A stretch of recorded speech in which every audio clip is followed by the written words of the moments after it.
Naik gunung, nggak semua gunung yang pernah gue naiki itu mengalami kejadian horor atau kejadian mistis. 10 jari gue bisa kehitung nggak habis nih 10 jari gue. Bisa gue sebutin Argopuro, Cermai, Raung.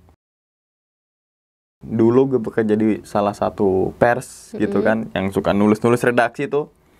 Yang kedua, ketika semasa sekolah, gue suka yang namanya ngedit video dan juga suka naik gunung gitu kan. Dan yang ketiga, gue takut horor. Sumpah, gue takut sama hal-hal begituan. Assalamualaikum warahmatullahi wabarakatuh. Kembali lagi bersama gue Sherly di Diary Neng Sherly Kumaha Dalamang Sadayana. Semoga kalian selalu sehat dan selalu dilindungi oleh Allah Subhanahu Wa Taala. Amin ya rabbal alamin ya bang ya. Kali ini gue ada di studionya Bang Umang.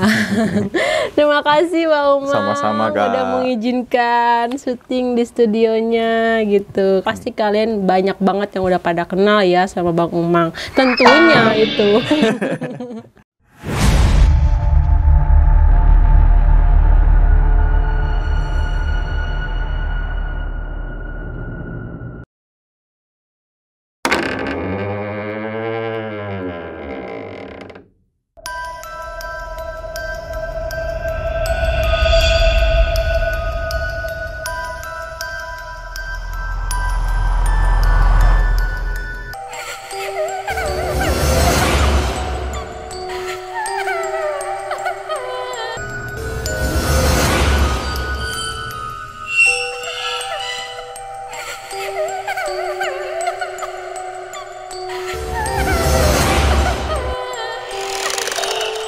Nah Bang Umang, kali ini Kak.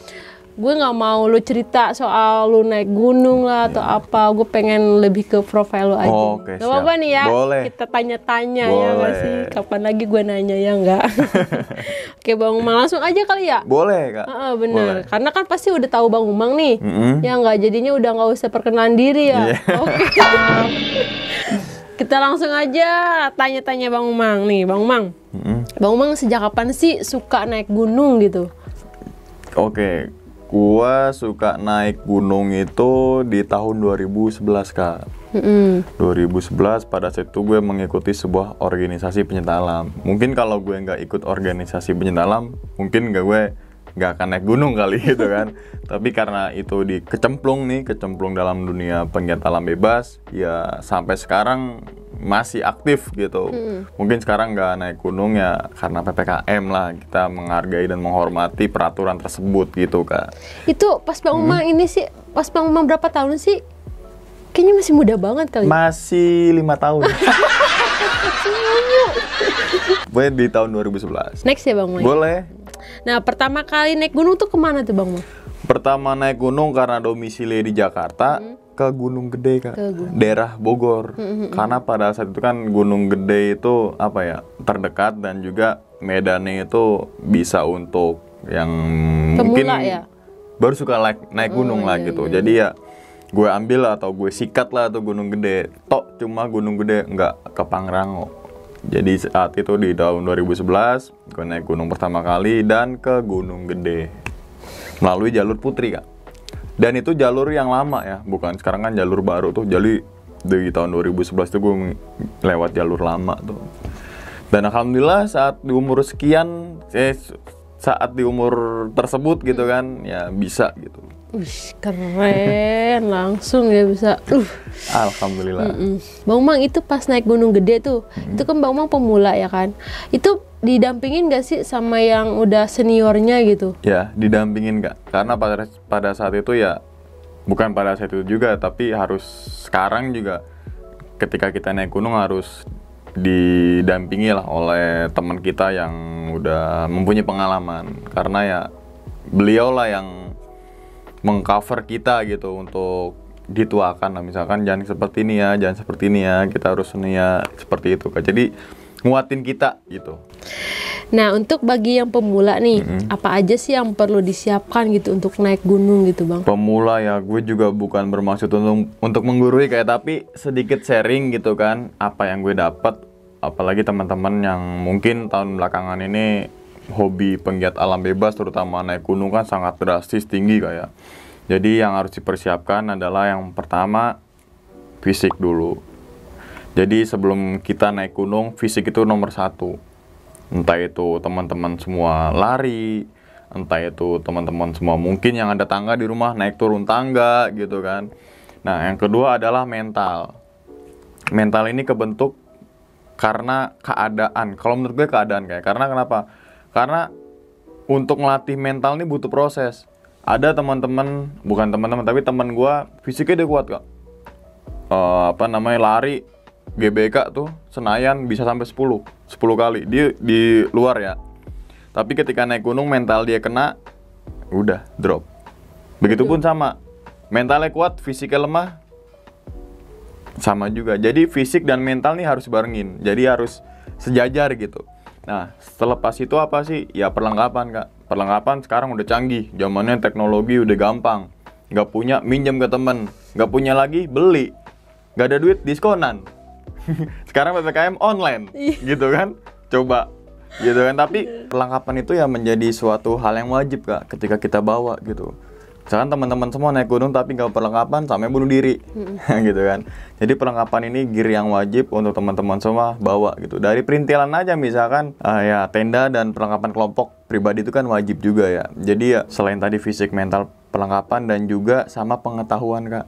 Pengetahuannya apa sih? Pengetahuannya adalah ilmu basic nih. Basic penggiat alam bebas itu kan ilmu survival, bertahan hidup di alam bebas gitu kan. Basicnya aja dulu nih. Nah kalau kita udah tahu basicnya baru ke ilmu, nah namanya itu PPGD kak. Penanganan pertolongan pertama ke dalam kondisi darurat. Ada yang orang hipo, kasih penanganan. Jangan orang hipo disangka kesurupan. Jangan orang lagi kedinginan dibaca-bacain. Astagfirullahaladzim, nama yang ada malah meninggal kan gitu.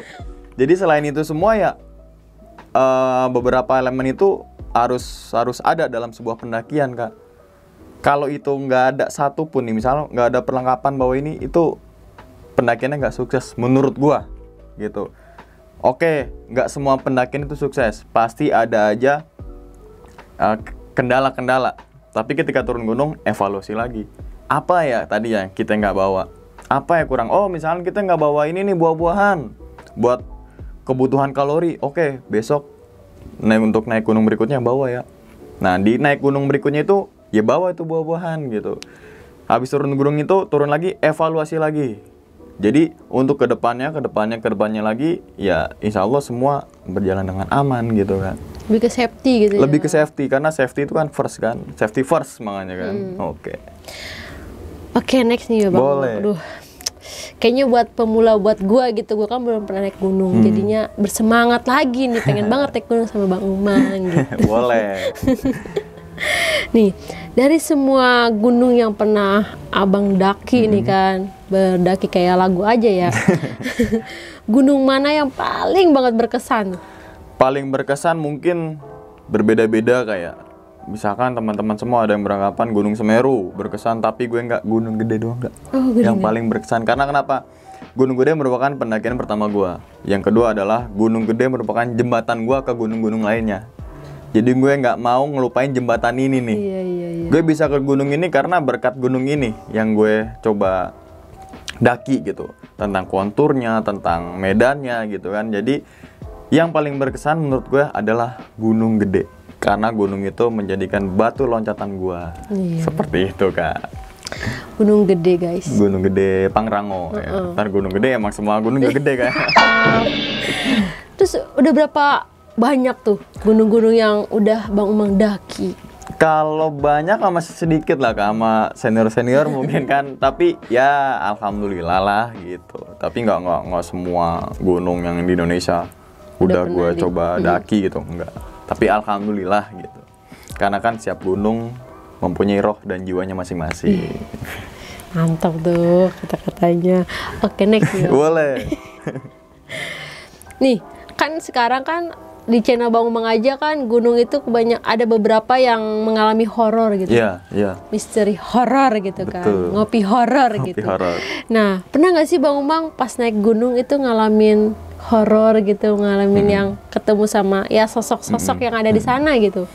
Kalau naik gunung, nggak semua gunung yang pernah gue naiki itu mengalami kejadian horor atau kejadian mistis. 10 jari gue bisa kehitung nggak habis nih 10 jari gue. Bisa gue sebutin Argopuro, Cermai, Raung, terus ada lagi Sumbing, Cermai, Gunung Gede, Rinjani, tok 7 doang. Dari sekian gunung yang udah gue naikin, dan gue naik gunung itu berulang-ulang gitu. Jadi selama 7 gunung itu ya apa ya, ada sebab dan juga akibat gitu. Nggak semata-mata gue naik gunung horor lah gitu kan, enggak. Jadi ya mungkin kan ada ya beberapa anggapan, oh ini horor mulu nih naik gunung. Enggak, paling dari 100% cuma 0,0001%. Seperti itu Kak.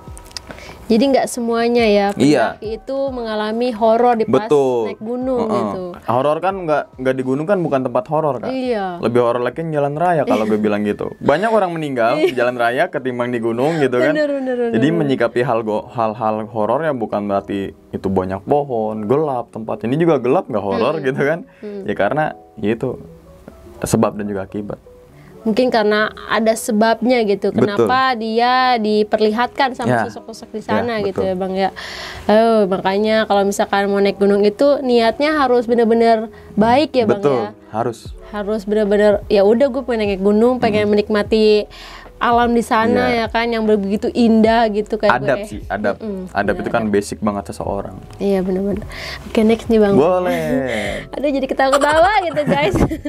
Kan ada beberapa yang udah pernah naik gunung, terus ngedenger kayak cerita banyak, dia yang denger tuh kayak teman-teman dia tuh mengalami cerita horor gitu.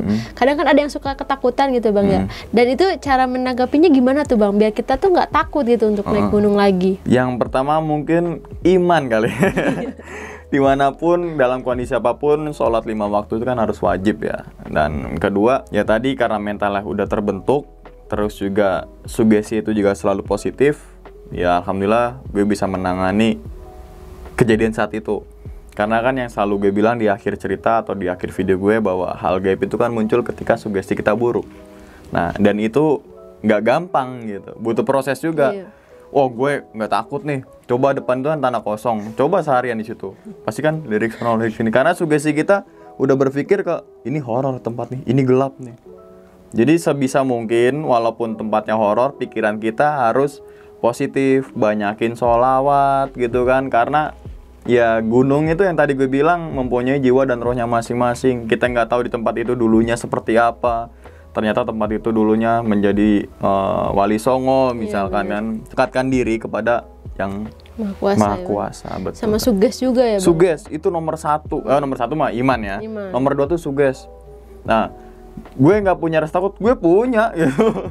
Gue punya rasa takut gitu kan. Sampai sekarang misalkan gue tidur sendirian atau dimanapun, gue bisa rasa takut. Tapi rasa takut itu lebih tinggi ketika gue pulang malam naik motor lewat jalan situ. Begal Kak.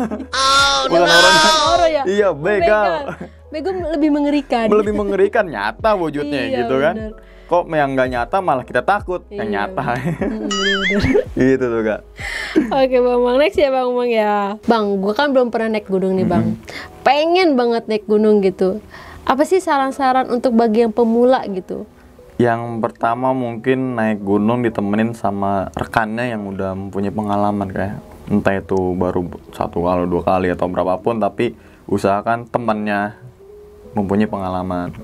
Yang kedua yang tadi kita udah singgung di awal, bahwa ya fisik, mental, perlengkapan gitu kan. Terus juga basic pengetahuan. Percuma kalian fisiknya kuat, mentalnya kuat, perlengkapannya ada, tapi penanganan atau pengetahuan basicnya nih nggak ada gitu. Yang tadi udah gue jelaskan panjang lebar tuh, kayak bahwa ya naik gunung itu nggak semudah ngebalikin telapak tangan gitu. Naik gunung tuh indah ya gitu kan. Itu taruhannya nyawa gitu kan. Karena berkegiatan di alam bebas itu taruhannya bener-bener nyawa gitu. Jadi persiapkanlah secara matang, riset. Sekarang gampang Kak risetnya Kak. Lihat Google, ada. Lihat YouTube, ada.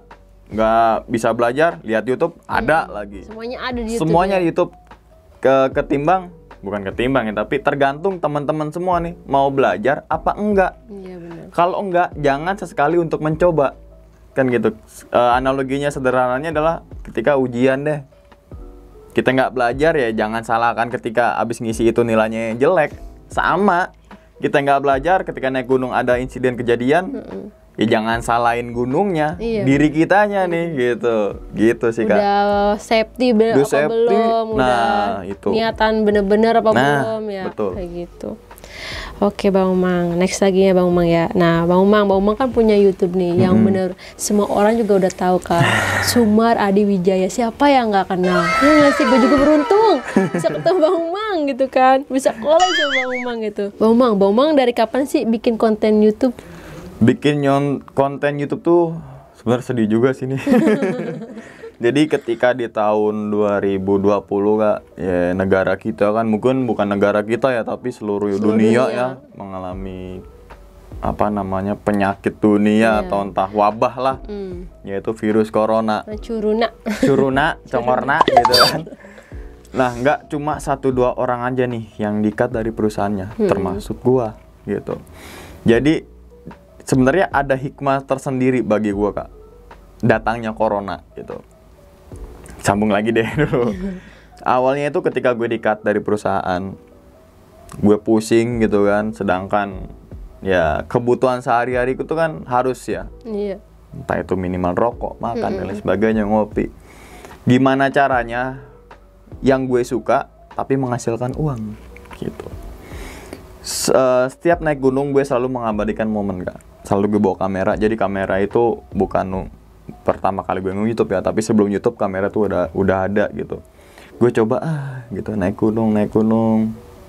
Dan ada satu celetukan dari teman gue, sentilan dari teman gue, lo bikin YouTube aja Mang, video perjalanan lo kan banyak. Iya juga ya, gue bilang kan.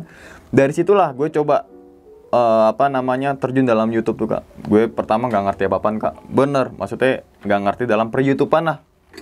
Nah saat itu gue coba edit, gue naikin video, dan alhamdulillah teman-teman semua ngerespon, dan view-nya saat itu 1000 view aja, itu alhamdulillah banget loh Kak, bener, kayak gini ya gitu kan. Dari situlah gue nagih. Nah berkembangnya gue sampai saat ini, kenapa gue horor gitu ya, sebelumnya itu YouTube gue bukan horor Kak. Oh, bukan horor. YouTube gue tuh ngebahas tentang pendakian, review alat gunung ya. Apa sih yang direview? Yang direview itu adalah alat yang gue pakai selama bertahun-tahun. Jadi biasa kan teman-teman semua yang nonton di YouTube mau beli barang ini masih unboxing tuh, belum dipakai. Tapi ini gue nge-review alat yang udah gue pakai nih. Gue review, kok anjlok ya view-nya. Padahal kan informasi gitu kan, kok anjlok ya. Saat itu beredar lah satu channel yang ngebahas horor. Nah, gue coba kali ya horor nih. Dan alhamdulillah Kak, ketagihan sampai sekarang. Bener-bener ketagihan. Jadi, dan cerita yang gue sampaikan itu bukan untuk nakut-nakutin kayak, tapi ada di akhir video itu atau akhir cerita ada yang bisa kita ambil lah hikmahnya. Dan alhamdulillah Kak, dari berarti setahun lebih sedikit lah, ya udah YouTube menjadikan gue sebagai pekerjaan dan juga hobi. Jadi hobi gue tertuang semua dalam bentuk video, dalam bentuk karya yang bisa disaksikan oleh teman-teman semua. Iya, aduh. Pengen banget gue kayak Bang Umang. Semua pasti bisa Kak, kalau kita mempunyai semangat dan juga konsisten. Ya, amin. Dan dia harus optimis gitu. Kita banyakan kan orang targetnya jangan tinggi-tinggi, nanti jatuh, sakit. Justru itu, target kita misalkan sampai huruf Z. Ketika jatuh nggak mungkin ke huruf A, paling ke nyantol ke M dulu, ke N dulu. Kalau gue mindset, mindset gue ke situ Kak. Misalkan analoginya tadi udah diurup, misalkan di kehidupan sehari nih kayak kita naik tangga ke lantai 10, ya kan? Analoginya gue bisa naik ke lantai 10 nih. Ketika jatuh nggak langsung lantai 1, ke lantai 9 dulu, ke 8 dulu. Jadi hal itulah menjadikan gue semangat banget, dan ya alhamdulillah sampai sekarang Kak, banyak diterima gitu ke teman-teman semua. Apa gitu, apa ya, kayak banyak banget hal-hal positifnya. Terus mungkin cerita horor, tapi di ceritanya itu ya banyak hal positifnya juga ya betul, Bang. Betul Kak. Kayak gitu. Dan ini gue YouTube ini Kak, perpaduan gue sebenarnya. perpaduan dulu gue bekerja di salah satu pers gitu kan, yang suka nulis-nulis redaksi tuh. Yang kedua, ketika semasa sekolah gue suka yang namanya ngedit video dan juga suka naik gunung gitu kan. Dan yang ketiga, gue takut horor. Sumpah, gue takut sama hal-hal begituan pada saat itu, gitu kan. Nah, 4 elemen ini nih kayak gue jadikan satu nih. Sekarang gue bisa menarasikan. Nah, narasi tentunya nggak gampang juga kan Kak. Harus menguasai karakter dan menghidupkan cerita itu. Basicnya dari wartawan Kak. Basicnya itu dari wartawan. Kan? Bang Umang pernah jadi wartawan guys. Wartawan neng dek gunungnya, misalkan tahulah ritmenya dari pos 1 ke pos 2 ini berapa jam, kondisinya gimana. Yang ketiga, ngedit video. Yang keempat, gue hilangin rasa takut nih. Yang tadi gue takut, gue hilangin rasa takut. Dan itu bukan butuh proses. Iya, dari tahun 2011 kan, gue ngerasa takut dan memudar. Ya itu karena sugesti itu. Dan gak gampang buat ngebikin sugesti gitu. Gak takut gitu Kak. Dan ya, ini Kak. Dari pekerjaan tuh berarti dimulai dari kesukaan ya Bang ya? Kesukaan berujung keuangan. Dan itu kalau kita suka dengan profesi kita, insya Allah berkah Kak. Berkah banget. Dan kita juga menjalani itu enjoy gitu. Karena emang kita suka gitu. Iya. Walaupun sepusing-pusing kita ya, itu adalah hambatan yang harus kita lalui gitu. Bener. Jangan sampai ketika kita pusing mentok di hambatan itu jebret diem lagi. Harus, karena kan kita diberikan sebuah cobaan kan dari Yang Maha Kuasa, nggak ngelebihi batas kemampuan kita kan. Dari situlah menimbulkan suatu semangat. Oke, next ya Bang Umang ya. Bang Umang, gue kan baru banget nih, baru banget bikin YouTube gitu. Kadang suka ngedown gitu. Namanya cari subscriber itu nggak mudah dan nggak gampang. Gimana sih biar gue tuh tetap semangat dan tetap stabil gitu sama apa yang gue udah jalanin sekarang gitu, dengan per-YouTubean gue yang ya masih kecil gitu. Dan keinginan tuh emang pengen banget kayak yang lain, kayak Bang Umang, kayak yang lain juga gitu. Tapi karena ada rasa masih, gue bisa nggak sih gitu. Gue bisa nggak sih naik seperti mereka gitu yang udah sukses sampai sekarang gitu. Itu gimana sih Bang Umang? Kalau gue bilang sukses, gue belum sukses juga sih Kak. Jadi untuk teman-teman semua yang mungkin berkecimpung dalam dunia YouTube gitu kan, yang pertama mungkin konsisten dulu kayak. Yang kedua adalah konsepnya apa gitu. Jangan satu channel itu ngebahas banyak, gado-gado lah gitu. Itu susah nanti. Yang ketiga, ya tentunya semangat itu harus ada ya, dan optimis Kak. Nah dulu juga sama Kak, ketika baru-baru nge-YouTube 100 penonton aja itu gue bisa dapetin dalam waktu 2 minggu. Subscriber gue saat itu 5. Abang gue, nyokap gue, bokap gue, adik gue. Yang terdekat ya Bang? Iya, 5. Ada saudara lagi punya YouTube, coba minjem HP-nya, gue subscribe channel gue. Kalau tonton sampai habis ya, pakai wifi nih, hotspot gitu. Itu merupakan proses yang harus kita nikmatin. Jadi asam, manis, gurih harus kita telan tuh. Yang nanti menimbulkan suatu kebanggaan tersendiri, karena ini jerih payah kita loh. Bodoh amat walaupun teman-teman semua, wah nih dulu gue tahu gitu kan, dia kayak gimana. Lo nggak tahu perjuangan gue gimana dulu. Bener. Gitu kan. Dulu tuh bener-bener kalau bisa dikatakan, kalau dalam analogi bayi nih kayak brojol, gue nggak bisa ngapa-ngapain. Udah sampai akhirnya bisa merangkak, jalan, dan alhamdulillah kan. Jadi itu proses yang menurut gue ada di kehidupan sehari-hari itu. Dan juga di gunung juga kan seperti itu. Jadi itu untuk teman-teman semua, sekali lagi gue bukan bermaksud untuk mengurut, tapi sharing aja kayak. Iya, sharing. Ya tadi konsisten dan harus terkonsep gitu. Ketika teman-teman semua konsisten dan juga terkonsep, insya Allah akan besar dengan sendirinya. Jangan besar aja tapi berkembang. Amin. Gitu. Dan bisa kayak ngasih hal-hal positif ya Bang ya. Betul gitu, sekali. Bisa sharing ke sama teman-teman juga ya. Kadang kita yang nggak tahu dari Bang Umang bercerita, akhirnya kita jadi tahu kayak gitu. Insya Allah. bener-bener menginspirasikan banget, guys.